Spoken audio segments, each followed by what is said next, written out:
इतिहास के अध्याय में आपका स्वागत है। जैसा कि आपको पता है कि पिछले वीडियो में हमने इतिहास के उन गुमनाम योद्धाओं को अपने संपूर्ण रूप में समाज के सामने रखने का प्रयत्न किया है जिन्हें इतिहास में पर्याप्त स्थान, पर्याप्त जगह नहीं दी गई है। इसी क्रम में आज हम असहयोग आंदोलन की प्रमुख घटना चौरा चौरी कांड के प्रमुख महानायक भगवान अहीर के बारे में चर्चा करें। भगवान अहीर के बारे में चर्चा करें इससे पहले हम असहयोग आंदोलन के बारे में संक्षिप्त रूप में जानते हैं।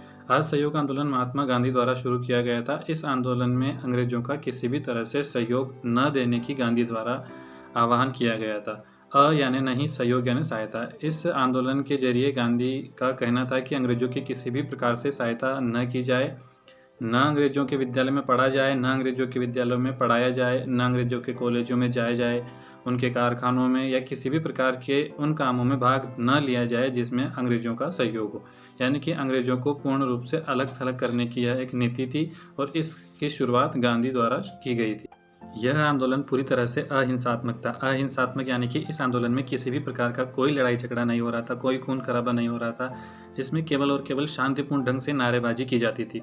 इस आंदोलन का एकमात्र उद्देश्य था अंग्रेजों की वस्तुओं का बहिष्कार करना, अंग्रेजों के किसी भी प्रकार के सामान को नहीं खरीदना, अंग्रेजों की दुकानों का प्रयोग नहीं करना और जो भी आवश्यकता हो वो भारतीय वस्तुओं को ही काम में ले, भारतीय दुकानों से ही उन वस्तुओं को खरीदे। इस व्यवस्था से, इस आंदोलन से न केवल अंग्रेज बल्कि भारत के बड़े व्यापारी और जमींदार भी परेशान थे, क्योंकि उनके पास भी बड़ी मात्रा में अंग्रेजी वस्तुओं के भंडार थे और अब कोई भी भारतीय अंग्रेजी वस्तुओं का प्रयोग नहीं करना चाह रहा था। जब अंग्रेजी वस्तुओं के बहिष्कार के लिए नारेबाजी की जाती थी तो उन पूरे जुलूस का नेतृत्व किसी न किसी नेता के द्वारा किया जाता था। तो बड़े भारतीय व्यापारी, जमींदार और अंग्रेजी प्रशासन उन नेताओं पर बराबर निगरानी बनाए हुए थी। वो उन नेताओं को किसी न किसी प्रकार से हानि पहुंचाना चाहती थी या उनको इस आंदोलन से अलग थलग करना चाहती थी। इसी क्रम की एक घटना पर आज हम चर्चा करेंगे और ये घटना है 1 फरवरी 1922 की। भगवान अहीर भी उन दिनों बड़े बड़े जुलूस का नेतृत्व कर चुके थे, इसलिए शहर के बड़े व्यापारी जमींदारों की नज़रों में वह भी एक अपराधी की श्रेणी में आते थे, क्योंकि भगवान अहीर भी लोगों को इस बात के लिए समझाते थे, राजी करते थे कि वे अंग्रेजी वस्तुओं को, अंग्रेजी सामानों को नहीं खरीदे, वह भारतीय वस्तुओं और भारतीय सामानों का ही प्रयोग करें। इसलिए बड़े बड़े जागीरदार, जमींदार और व्यापारी भी उनसे नाखुश थे।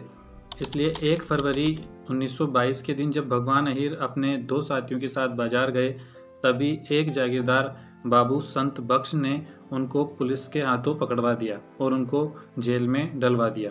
भगवान अहीर मात्र 18 वर्ष की उम्र में ब्रिटिश सेना में शामिल हो गए थे। भगवान अहीर ने पहले विश्व युद्ध को बड़ी ही नज़दीकी से देखा था। ब्रिटिश सेना में रहते हुए भगवान मेसोपोटामिया के युद्ध में बसरा मोर्चे पर 2 साल तक कार्य कर चुके थे। लेकिन जब 1918 में प्रथम विश्व युद्ध समाप्त हो गया तो हजारों सैनिकों की भांति भगवान अहीर को भी पेंशन देकर सेना से निकाल दिया गया। लेकिन जब वह युद्ध में थे, ब्रिटिश सेना में शामिल थे, तब वह जर्मनी में जब वह रह रहे थे, तब कई भारतीय नेताओं ने उन्हें भारत में आंदोलन के लिए प्रेरित किया था तथा उन्हें आज़ादी और स्वतंत्रता के विषय में विस्तार से समझाया था। तो जब भगवान अहीर सेना से रिटायर्ड हुए तो उन्होंने आगे के भारतीय राष्ट्रीय आंदोलन में भाग लिया। भगवान अहीर ब्रिटिश सत्ता के खिलाफ आंदोलन में खड़े हो गए।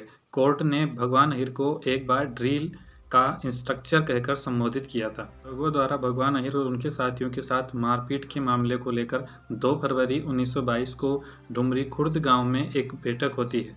इस बैठक में भगवान अहीर अपने घावों, जख्मों को दिखाते हैं। इसके बाद नखछेद नाम का एक व्यक्ति आसपास के सभी गांव वालों को इकट्ठा करने के लिए पत्र लिखता है। 4 फरवरी 1922 के दिन डुमरी खुर्द गांव में बड़ी संख्या में लोग इकट्ठा होते हैं और वह ब्रिटिश हुकूमत और थानेदार के खिलाफ रैली निकालने की अनुमति मांगते हैं, लेकिन जिला गोरखपुर की ओर से उन्हें यह अनुमति नहीं दी जाती है। कुछ स्थानीय जमींदारों जैसे कि मुंडेर के शंकर दयाल और मलाव के जगत नारायण पंडित ने इस रैली को रोकने का भरसक प्रयास किया, लेकिन नजर अली, लाल मोहम्मद शिकारी और भगवान अहीर ने इनकी एक न सुनी और रैली को आगे बढ़ाया।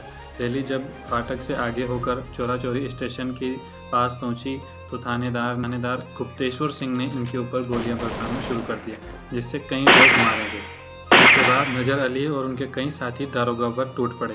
दारोगा गुप्तेश्वर सिंह को बुरी तरह से पीटा गया। भगवान अहीर और उनके साथियों ने घास लाकर थाने में आग लगा दी तथा थानेदार गुप्तेश्वर सिंह तथा 15 सशस्त्र पुलिस बल को उस जलती आग में फेंक दिया गया। दारोगा को मारने के बाद चौरा चौरी पुलिस स्टेशन और पोस्ट ऑफिस पर तिरंगा झंडा फहराया गया तथा रेलवे की पटरियां उखाड़ दी गई, टेलीग्राफ के तार काट दिए गए। रामनाथ अहीर के पुत्र भगवान अहीर एक स्वयंसेवक थे। वह एक ड्रिल प्रशिक्षक भी थे, जिन्होंने स्वयंसेवकों को क्रम में मार्च करना और सीटी की आवाज़ का पालन करना सिखाया था। अनुमोदकों और स्वयंसेवकों के अनुसार भगवान अहीर ही वह व्यक्ति थे जो चोरा चोरी पुलिस थाने में आग लगाने के लिए घास लेकर आए थे। भगवान अहीर ने ही चोरा चोरी पुलिस स्टेशन में आग लगाई थी, गुप्तेश्वर सिंह को आग के हवाले किया था। भगवान अहीर ही वह व्यक्ति थे जिन्होंने कई पुलिसकर्मियों की पिटाई की। इस पूरी घटना के बाद भगवान अहीर को गिरफ्तार कर लिया जाता है। भगवान अहीर को ब्रिटिश न्यायालय में उपस्थित किया जाता है, जहां उन्हें गुप्तेश्वर सिंह की हत्या के जुर्म में आईपीसी की धारा 302 और व्यक्तियों के समूह के साथ मिलकर किसी एक व्यक्ति को चोट पहुंचाने के लिए आईपीसी की धारा 149 के तहत दोषी ठहराया जाता है। बाद में उन्हें स्थानीय न्यायालय द्वारा 30 अप्रैल 1930 को फांसी की सज़ा सुना दी जाती है।